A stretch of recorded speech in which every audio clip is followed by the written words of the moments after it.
Neuer Tag, neue Energie und somit herzlich willkommen bei deinem Daily Impuls. Ich bin Madame Mystik und nehme dich heute mit in einen kollektiven Impuls, wie immer mit dem Mystik-Orakel.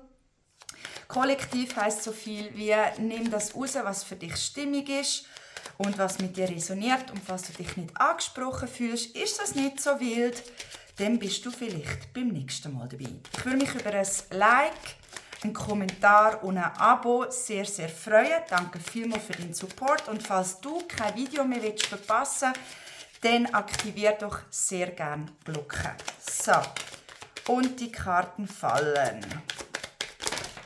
Yes. So, und zwar für den heutigen Impuls.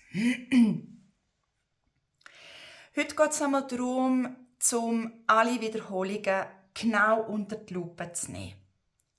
Was heisst Wiederholungen?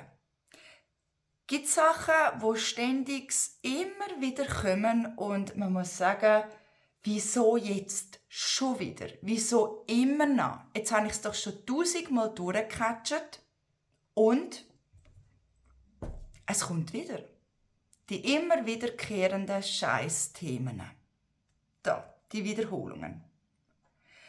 Also, schau heute ganz genau, sei achtsam und reflektier den Tag und sei bereit, die Wiederholungen zu verabschieden. Du allein entscheidest darüber, ob die Wiederholungen immer wieder stattfinden und ja, falls sich das immer wiederholt, die gleichbleibenden Themen, ja, dann liegt es an dir, dass sie immer wieder kommen.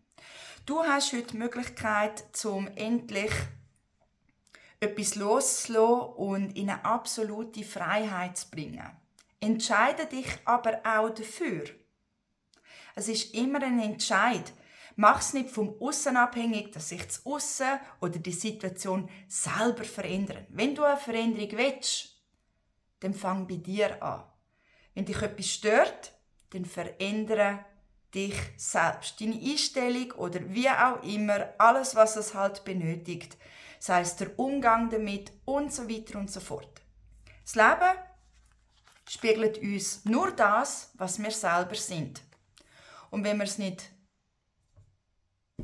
reflektiert anschauen und beheben, dann kommt es auch eben immer wieder. Aber sei dir bewusst, du kannst heute etwas, auf Deutsch gesagt, zu Grabe tragen, kannst es auflösen und dann kommt die Freiheit. Ja, somit wünsche ich dir ein ganz schönes Tag und, ganz wichtig, Magie gehört geteilt. Also, schick das Video mega gerne jemandem, der genau der Impuls braucht und sei der mystische Reminder für diejenige Person. Und somit, schönes Tag und bis bald!